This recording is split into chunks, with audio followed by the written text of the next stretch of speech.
Well, hi there. Let's talk about Stranger Than Heaven and why I'm so hyped about it. Announced at the 2024 Game Awards as Project Century, Stranger Than Heaven is shaping up to be like a dragon, and for that matter, RGG Studios' most ambitious and far reaching game they have ever released. Far reaching in the sense that I have seen many people listen to the trailer song alone and say they will purchase a game without knowing the series. From an unreleased song, the song is that good. Trust the crust, man. The song is so beautiful. I've listened to it to about 3 hours a day since I saw the trailer, and that is not an exaggeration. Yeah. Anyways, I'd like to discuss today why I personally am beyond excited for Stranger Than Heaven, and why the wait until 2027 is the most agonizing wait I have ever experienced. Ever. Full stop. Couple of quick things before we continue. For starters, I'm not in any way, shape, or form sponsored by Sega or RGG in any capacity. Obviously, with the size of this channel, it's laughable to even consider that as a possibility, but I wanted to cover all my bases. Two, seeing as how the game isn't out yet for me to record, and I don't know how to really get footage of the trailer, I'll be using footage of my completed file of Like a Dragon Infinite Wealth for your visual entertainment.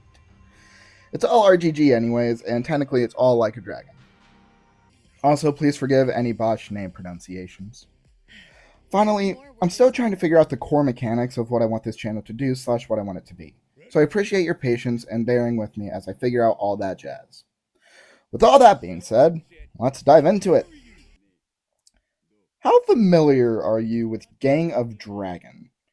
Created by Nagoshi Studios, headed by Toshihiro Nagoshi, the man who created Like a Dragon, Gang of Dragon looked somewhat similar to what he previously made, but was described as a Japanese take on Grand Theft Auto. So, Sleeping Dogs, but made by the Kiryu guy. Neat. It was revealed at the 2025 Game Awards with a cinematic trailer, and I was super hyped. It looked like what I had always wanted a Like a Dragon game to be, with a morally gray character. Sure, I loved playing Kiryu, and Ichiban is such a himbo you can't help but smile when you play him. They are both very morally sound, which, don't get me wrong, is very admirable. But this guy, this Shinji Song, he looked like a killer who didn't care about being morally superior. I was amped because there were now two games to look forward to, Gang of Dragon and Stranger Than Heaven, which at the time didn't have much known about it apart from it taking place across 5 different time periods in Japan. You're telling me I'm getting a time period Like a Dragon and a Like a Dragon-esque game on steroids? Heck yeah, dude! But then, the news came out.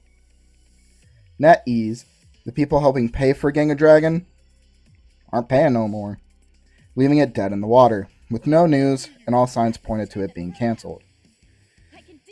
A game truly too good to be true. I was devastated. Which I think Stranger Than Heaven absorbed the hype I had for Gang of Dragon, making me over the top excited in a way I've never experienced before. And this is coming from a Zelda fan during the Wii U era and saw the Breath of the Wild trailer for the first time.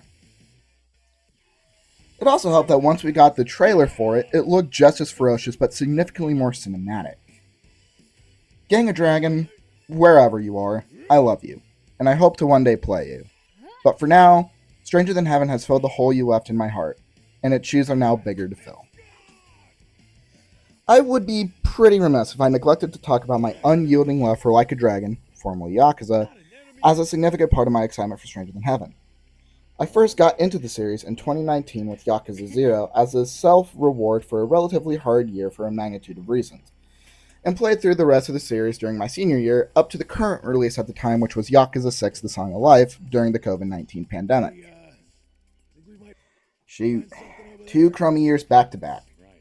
Womp, womp, womp. I absolutely adore these games for the themes of belonging, family, and relentlessness, on top of just being brutally satisfying in combat.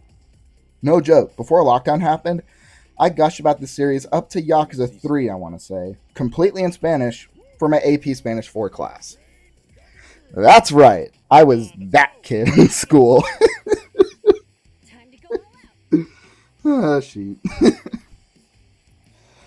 I took a brief hiatus from the series a few weeks after Yakuza Like a Dragon came out and wouldn't come back to the series until late 2024, which was also kind of rough. To which I beat it and went through to Like a Dragon Infinite Wealth in 2025, which was also pretty rough. Basically, the streets of Kamurocho, Sotenbori, Okinawa, and Yokohama, all of these places became kind of a haven for me when I needed to escape the world I lived in.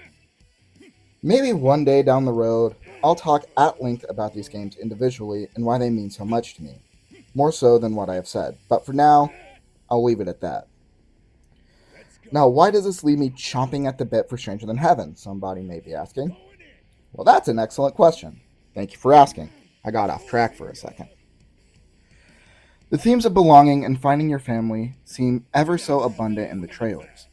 And those themes are part of what keep me gravitating toward the crime epic soap opera of the series. Like a Dragon has always had a story that loops and floops and dupes and bloops, with plot twists and betrayals, but each story always sees the characters, Date-san, Kiryu, Ichiban, and his party, etc., go through such intense struggle and get backed into a corner, but they persevere. They don't give up because their families depend on them. It's inspiring. The idea of experiencing Makoto Dayato's journey to make a place for people who have no place, his potential ties to the Tojo clan, and the struggle he is undoubtedly going through, sign me up 9 times in a row. On top of that, if you see in the trailer, you see how gnarly the combat is going to be. You control Daito's body as individual units as it has been explained, meaning the left side and right side are controlled independently, which makes the combat look so ruthless. Like a Dragon has always had relatively crunchy, ferocious combat, but this looks like it's on a whole nother level. Daito looks absolutely feral in both hand-to-hand and weapon-based combat that it makes me squeal. It looks like you took the weapon-based combat of the turn-based games, Yakuza Like a Dragon and Like a Dragon Infinite Wealth, and made it fully controllable. There's also the fact that there's a huge music component to the game. I, like a lot of people, love music and love the concept of the creation of music. I was a percussionist in high school and in college for a little bit. According to the gameplay reveal, Daito will be able to find music samples everywhere, like a train on the tracks, and use it to create songs.